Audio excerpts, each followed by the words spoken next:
अस्सलाम वालेकुम dear students, hope आप सब अच्छे से होंगे। हम चैप्टर नंबर 12 पे है कंज्यूमर प्रोटेक्शन।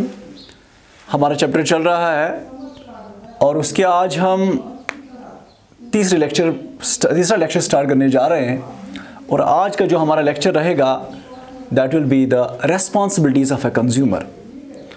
कल हमने डिस्कस किया था, पिछली वीडियो में हमने डिस्कस किया था राइट्स ऑफ ए कंज्यूमर, एक कंज्यूमर के क्या क्या हुकूक है। आज हम डिस्कस करने जा रहे हैं कि एक कंज्यूमर को हुकूक के साथ साथ क्या जिम्मेदारियां हैं। क्लास 12 का चैप्टर चल रहा है कंज्यूमर प्रोटेक्शन। टॉपिक जो रहेगा that is responsibility of a consumer. So let's discuss कि क्या क्या एक कंज्यूमर की क्या क्या जिम्मेदारियां हैं, या दूसरे अल्फाजों से कहेंगे क्या क्या इसके फ़राइज़ हैं। सबसे पहले अवेयरनेस ऑफ राइट्स। जिस कंज्यूमर को अपने राइट्स के बारे में नॉलेज होगी उसको लीस्ट चांसेस है कि उसको कोई सेलर एक्सप्लॉइट करेगा। इसको कहा जाता है कि जो बेइल्मी है, बेइल्मी एक बेइल्मी जो है, या जिसको हम कहेंगे इग्नोरेंस जो है, वो एक कर्स है एक इंसान के लिए। तो same is the case with here कि जब एक कंज्यूमर को, एक ग्राहक को अपने राइट्स के बारे में पता होगा तो लीस्ट चांसेस बनते हैं कि वो किसी ट्रेडर से धोखा खाए। तो सबसे पहले he must know all of his rights. जैसे राइट टू सेफ्टी है, इसी तरह हमने राइट टू बी इन्फॉर्म्ड है, राइट टू हर्ड है, जो हमने कल 6 राइट्स डिस्कस किए हैं।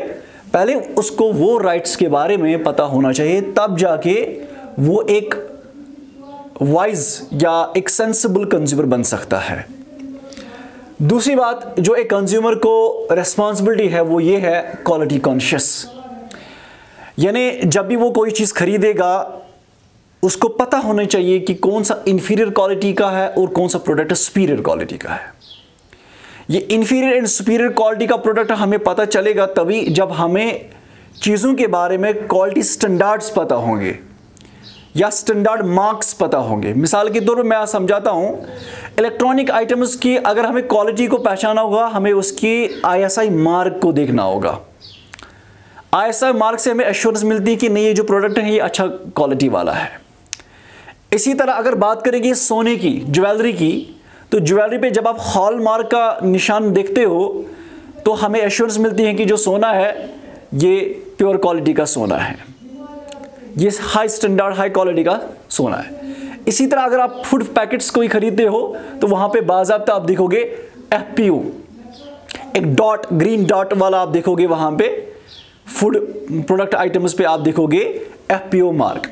ये कुछ ऐसी चीज़ें हैं जो गवर्नमेंट ऑफ इंडिया ने या कंज्यूमर अफेयर्स वालों ने आपको पहले ही दे के रखे हैं, जिससे आप एक कंज्यूमर जो है इन सब चीज़ों की नॉलेज हासिल करने से वो किसी भी एक्सप्लॉयटेशन से बच सकता है।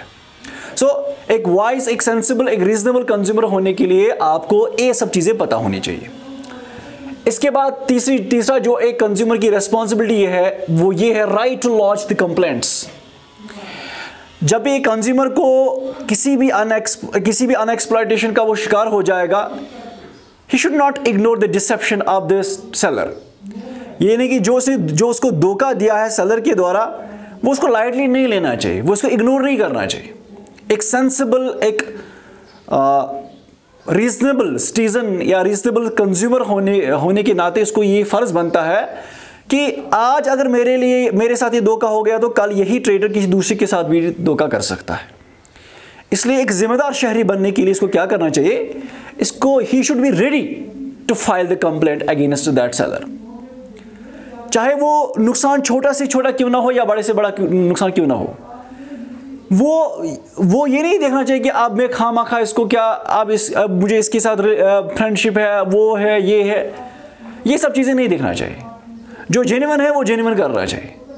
अगर इसको किसी एंगल से लगा कि मुझे सेलर ने एक्सप्लॉइट किया है, मुझे चाहे से हायर प्राइस चार्ज किया या जो मैंने इसको बोला वो नहीं है उस प्रोडक्ट में, तो he should not ignore those things. He should be ready to file the complaint to their concerned authorities. चाहे वो कंज्यूमर फोरम जाए या किसी और जगह जाए, लेकिन he should not ignore, he should be ready to file the complaint against the seller. जब कंप्लेंट आएगी तब जाके उस सेलर को हम रोक सकते हैं। लेकिन जब कंप्लेंट ही आगे नहीं आ जाएगी तो उस सेलर को वो माल प्रैक्टिसेस या अनफेयर ट्रेड प्रैक्टिस करता जाएगा और लोगों को वो एक्सप्लॉइट करता जाएगा।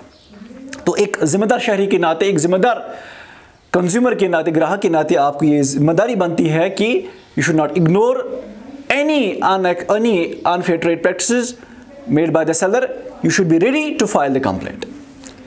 इसके बाद नेक्स्ट जो है, not to be misled by false advertisements.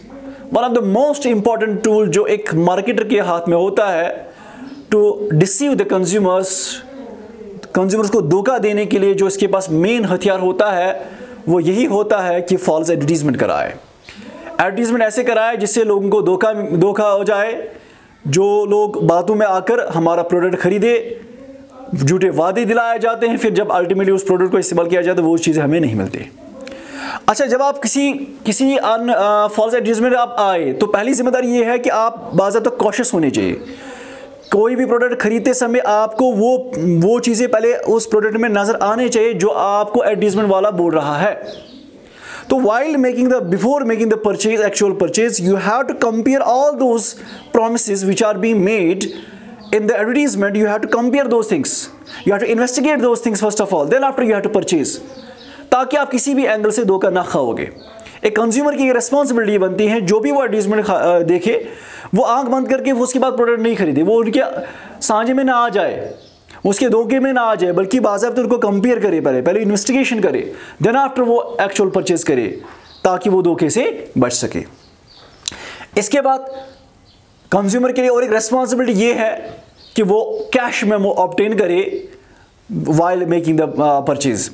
आपने कोई चीज़ खरीदा किसी दुकानदार से, चाहे वो छोटा से छोटा चीज़ क्यों ना हो या बड़ा से बड़ा चीज़ क्यों ना हो, तो चीज़ खरीदते समय आप उस दुकानदार से कैश मेमो मांगे। और एक दुकानदार का ये फ़र्ज़ बनता है, चाहे उसको कस्टमर मांगे या ना मांगे, उसकी जिम्मेदारी बनती है दुकानदार की वो कस्टमर के हाथ में कैश मेमो थमाए। और एक रीजनेबल कस्टमर होने के नाते, एक वाइज कस्टमर होने के नाते आपको 20 ये फ़र्ज़ बनता है कि आप जब चीज़ें आपने खरीदे आप उस दुकानदार से कैश मेमो खरीदे, कैश मेमो हासिल करें, ताकि यही कैश मेमो आपके लिए कल प्रूफ बन सकता है कि आपने ये चीज़ें फलानी दुकानदार के पास खरीदे। अगर आपने चीज़ें खरीदे लेकिन कैश मेमो हासिल नहीं किया, फिर वही चीज़ें आपको कल ख़राब निकले या आपको धोखा खाए आप, फिर आप किसके बेसिस पे उस दुकानदार को बताओगे कि ये चीज़ें मैंने आपसे ली है? अगर वो इनकार करेगा तो आपके पास क्या प्रूफ है कि आपने ये चीज़ें उसी दुकानदार से खरीदे?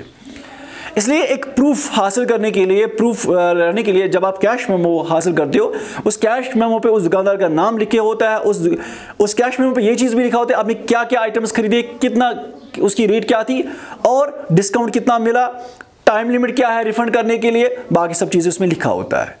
इसलिए यही कैश मेमो आपके लिए कल कोर्ट में प्रूफ एविडेंस बन सकता है, जिससे आपका केस स्ट्रांग होकर आप अपनी कंपोजिशन हासिल कर सकते हो।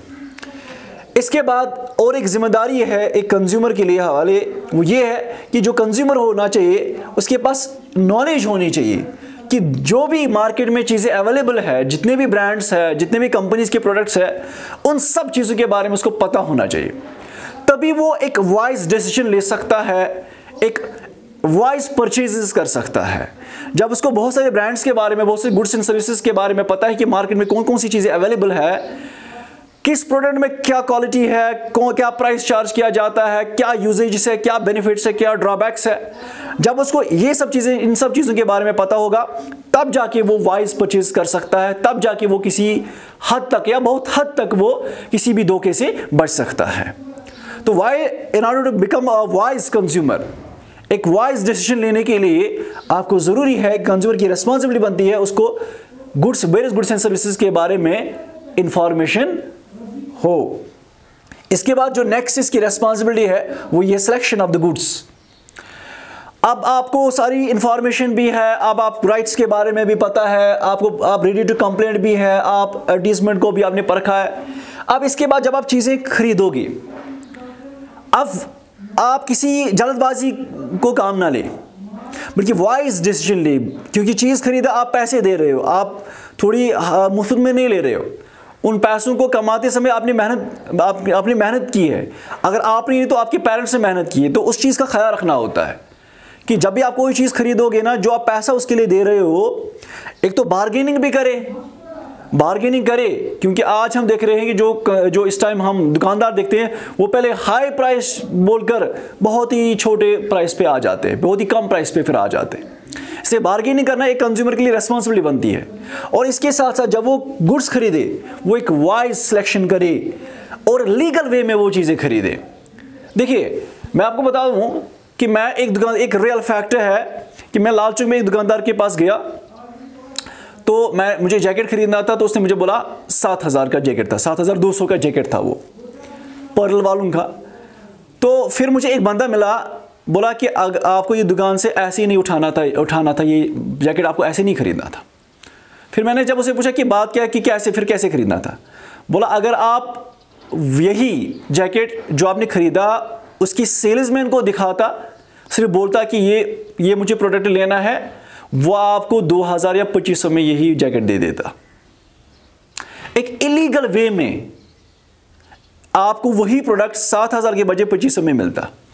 वो सेल्समैन क्या करते हैं, वो वही शाम को वही जैकेट आप ही अपने बैग में पैक करके आपको फ़ोन कॉल आ जाएगी, आप वो जैकेट फिर खरीदते।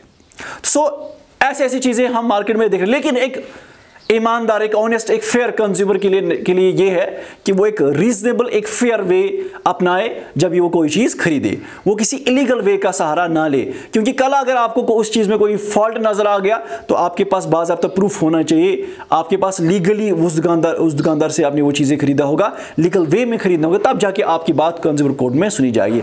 अगर आपने इलीगल वे में वो चीज़ खरीदा होगा, शायद उस वक्त आपका केस कमज़ोर हो सकता है, आपको वो कंपनसेशन नहीं मिल सकता है जो आपको धोखा मिल चुका होगा। इसके बाद 8वां जो है कॉशियस कंज्यूमर।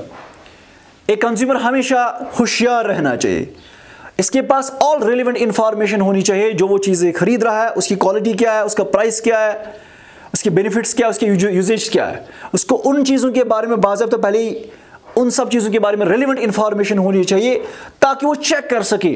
जब उसको बहुत सारी चीज़ों के बारे में, क्वालिटी प्राइस वगैरह के बारे में पता होगा, तब जाके वो चेक कर सकता है कि मेरे लिए कौन सा चीज़ बेहतर है। तब जाके वो इंश्योर कर सकता है कि मेरे लिए राइट डिसीजन क्या है। वो राइट डिसीजन तभी ले सकता है जब उसके हर एक इंफॉर्मेशन अवेलेबल होगी उस प्रोडक्ट के रिलेटेड, तभी वो एक कॉशियस कंज्यूमर बन सकता है। उसी बंदे को हम कॉशियस कंज्यूमर कहते हैं, जिस बंदे को चीज़ों के बारे में हर इंफॉर्मेशन होगी, वही एक वाइज डिसीजन कर सकता है परचेज के लिए। जिस बंदे में ये सब चीज़ें इंफॉर्मेशन नहीं होगी, वो ईजिली से शिकार हो सकता है, वो किसी भी अनफेयर ट्रेड प्रैक्टिस का शिकार हो सकता है। इसलिए ये सब कंज्यूमर की रिस्पॉन्सिबिलिटीज़ है। जब वो इन रिस्पॉन्स पे उतरे, तब जाके वो अनफेयर ट्रेड प्रैक्टिस से बच सकता है। होप आपको ये समझ में आ चुका होगा। That's all for today.